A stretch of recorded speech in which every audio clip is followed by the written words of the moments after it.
राधे राधे। तो कैसे हो आप लोग? उम्मीद करती हूँ आप सब लोग अच्छे होंगे। मैं भी एकदम अच्छी हूँ। और गाइस देखो, आप लोग सुबह के 7 बजे हैं और हमारे गोवर्धन में कोहरा कुछ इस तरह का है। ऐसा लग रहा है जैसे कि रात का टाइम है, रात के 12-1 बज रहे हों, लेकिन कंडीशन ये है कि सुबह के 7 बज रहे हैं और कोहरा बहुत ज़बरदस्त है। पिछले 2 दिन से कंटिन्यू कोहरा हो रखा है। कल भी था और आज और भी ज़्यादा है। कल थोड़ा कम था, आज बहुत ज़्यादा है। ये तो मार्केट की कंडीशन है, जो मेन मार्केट है ना उसकी बता रही हूँ आप लोगों को। बाकी परिक्रमा रोड है या फिर और थोड़ा आउटर में, वहाँ तो बहुत ज़बरदस्त कोहरा है।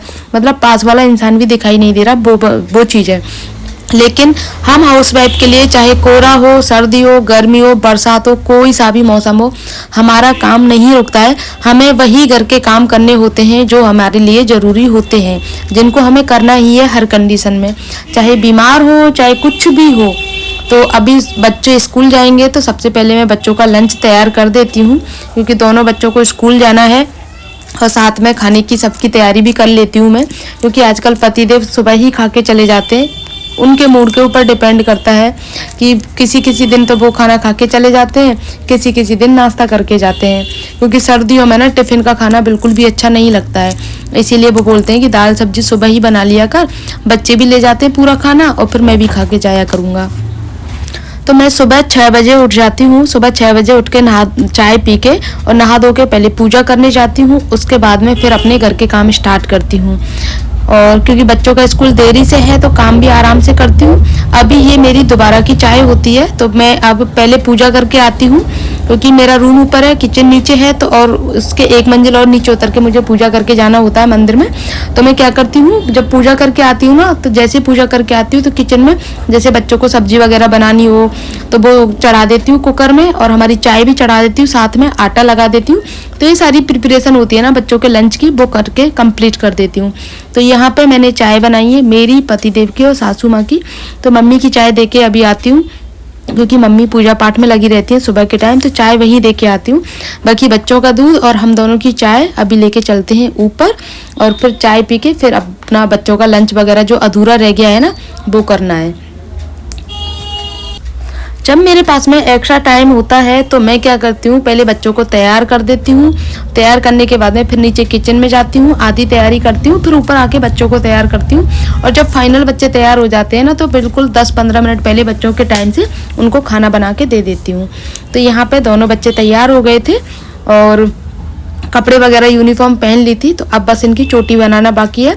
बाकी ये देखो आप, हर्षित तो खुद से तैयार भी हो गया है, और इन दोनों की आपस में आर्ग्यूमेंट चलता रहता है पूरे टाइम के लिए। तो पहले इनकी चोटी तैयार कर देती हूँ, फिर छोटा मोटा काम है वो भी देख लूँगी, क्योंकि टाइम अभी आधा घंटा बाकी है इनके स्कूल में, तो मुझे पूरा टाइम आसानी से मिल जाता है।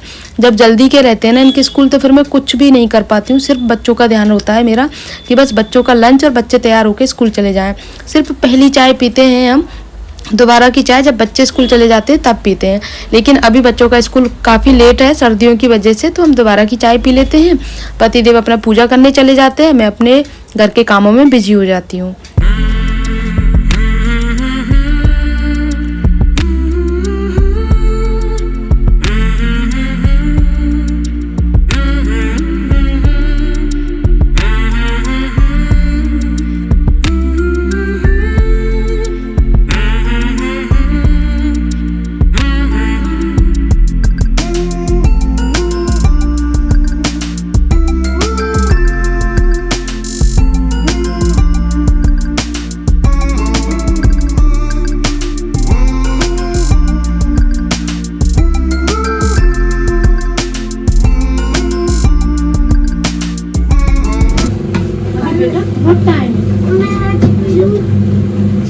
कर जाएगा, ये पीने का नहीं होता है, ठीक है?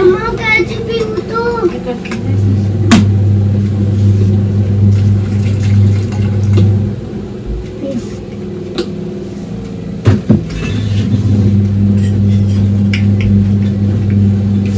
मम्मा तो जाते बोतल भरी रखे, आगे बोतल और भरते जाओ। मम्मा जय श्री कृष्ण हर्षित, जय श्री कृष्ण हर्षित, जय जी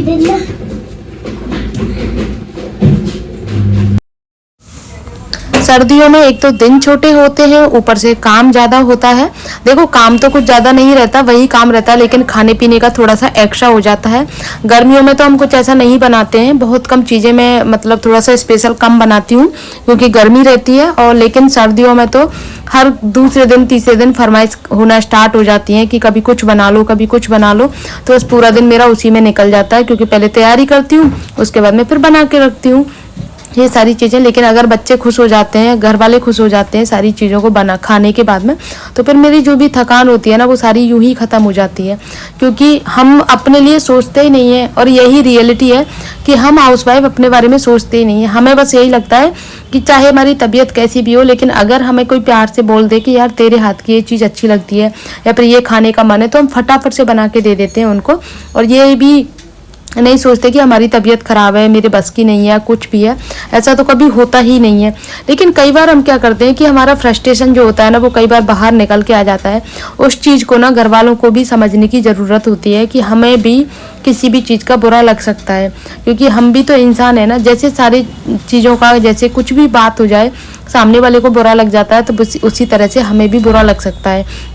तो उस चीज़ को भी देखना चाहिए कि हम अगर 10 काम करते हैं, 10 कामों में से अगर किसी एक काम के लिए हमारे मुंह से कुछ निकल जाता है या फिर कुछ बात होती है, तो फिर उस चीज़ को समझना चाहिए, ना कि नेगेटिव वे में जाना चाहिए कि हाँ इस चीज़ के लिए मना कर दिया। उस चीज़ को समझना चाहिए कि उस चीज़ के लिए मना क्यों किया है। हो सकता है मन नहीं है, क्योंकि कई बार मन नहीं होता है, ये वाली चीज़ होती है। लेकिन ये सारी चीज़ें हो सकता है कि हाउसवाइफ के हिस्से में नहीं आती हैं, कि उसको पूछना, उसकी केयर करना, ये सारी चीज़ें। लेकिन वक्त है ना, वक्त की बात होती है, हर कुछ पॉसिबल हो जाता है।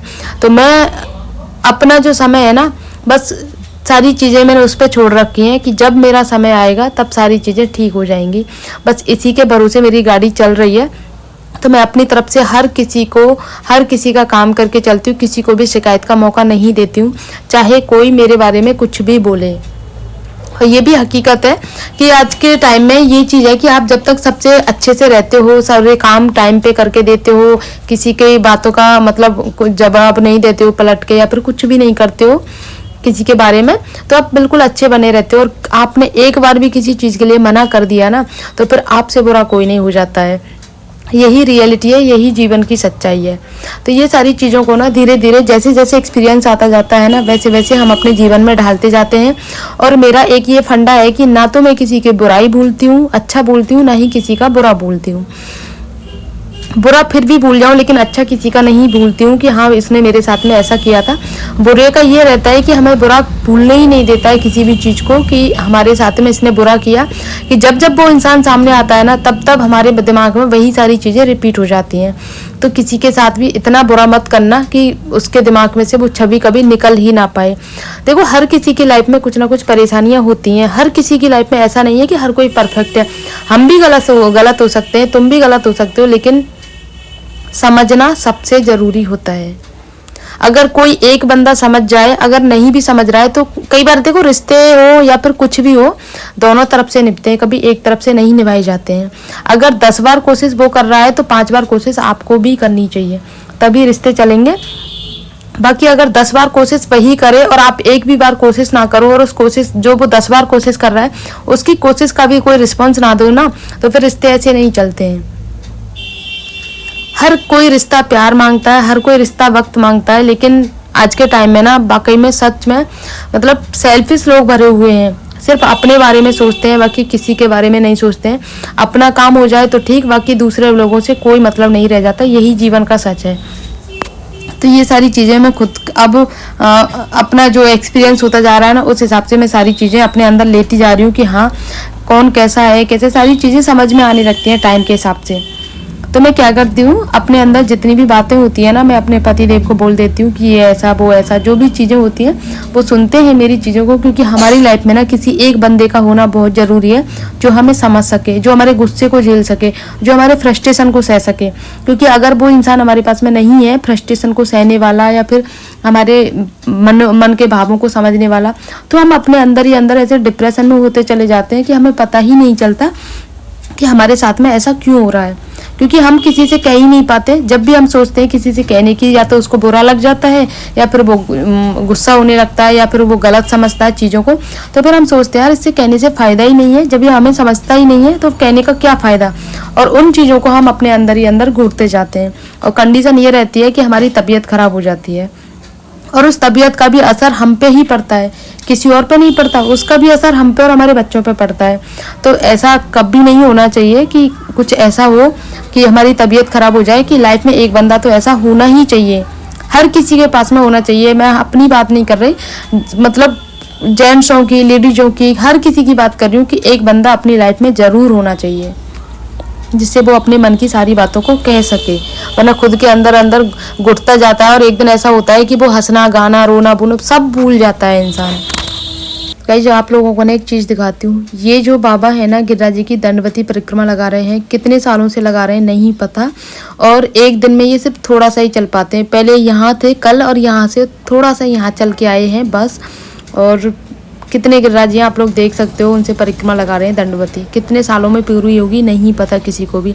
एक एक कदम ये एक दिन में एक कदम चल पाते हैं, मतलब इतनी मतलब परिक्रमा लगा रहे हैं दंडवती।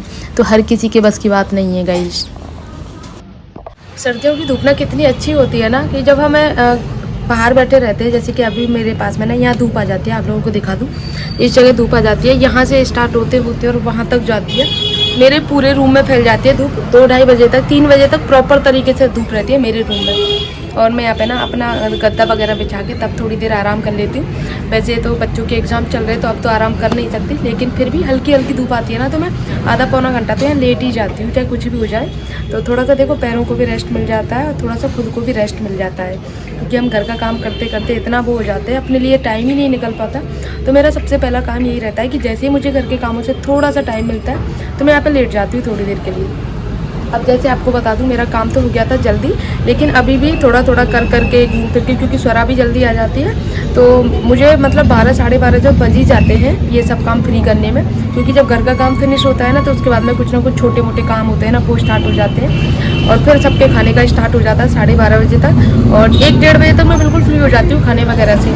फिर धूप आ जाती है थोड़ी बहुत, तो फिर मैं लेट जाती हूँ, फिर बच्चों के आने का टाइम हो जाता है। लेकिन थोड़ा थोड़ा जो टाइम मिलता है ना, मैं उसी में इंजॉय कर लेती हूँ, उसी में थोड़ा सा आराम हो जाता है, वही मेरे लिए काफ़ी होता है। क्योंकि धूप लेना भी बहुत ज़्यादा ज़रूरी है। कंबल में बैठने से काम नहीं चलता, कंबल में तो आप पूरा दिन बैठे रहो, ठंड मिल जाती ही नहीं है, पूरा दिन ये सीन रहता है गाइस। और आज के ब्लॉग को ना यहीं पर एंड करती हूँ। आई होप आप लोगों को अच्छा लगा होगा। अच्छा लगे प्लीज़ वीडियो को लाइक करना, शेयर करना, कमेंट करना, और इतनी मेहनत करके वीडियो बनाती हूँ तो प्लीज़ वीडियो को लाइक कर दिया करो यार। बस इतना ही कहना है आप लोगों से। मिलते हैं नेक्स्ट ब्लॉग में, तब तक के लिए बाय।